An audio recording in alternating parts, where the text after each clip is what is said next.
Cô có in ảnh hả? Đang in up với đá hả?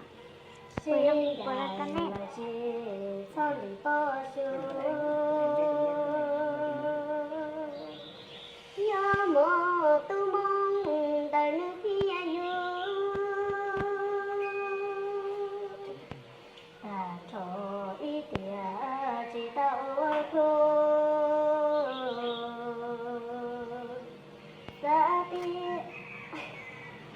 À, tí co nè lo.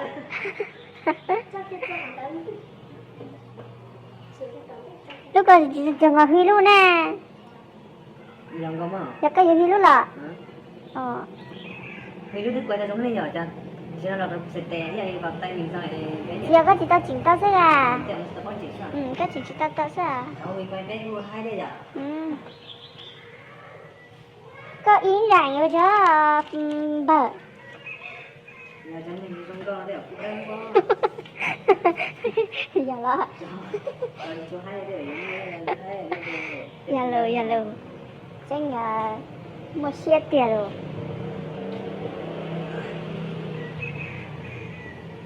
Bố một khách liền. Chồng luôn chờ ốp lá hầu nữa. Nên thì sạp lá hầu thì cơ định nó này.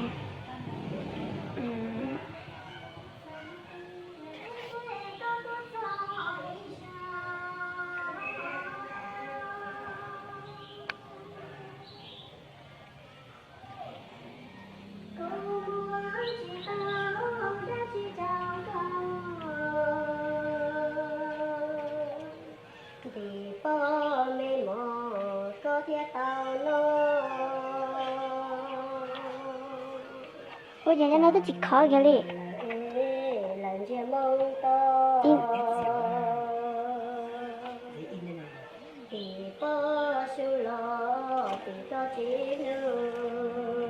Ê, cô tao cứng ra.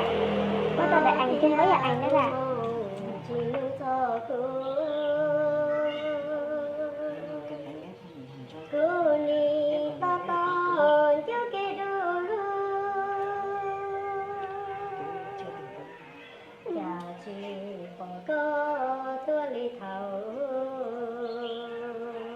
Khỏi sẽ chắc cả đi đây.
Tôi share luôn đi.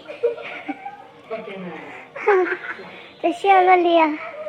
Cái sao cái là giờ cái vợ à. Ô, chặt từ cái này nó phê luôn đi. Từ cái này thì nó phê luôn đi. Đây là tí cái này ở đâu nhưng mà bánh sữa tua nè các bạn. Bánh gì vậy? Chị mà thế này vậy chị thế này chị có xếp phải để chị mà sao tôi lấy à? Xếp phải để chị ô cha đó dùng chơi dùng chân chuẩn chơi. Chơi lấy ô tô dùng bánh sữa tua mà. Có cái tiền kia ô đi chồng mà.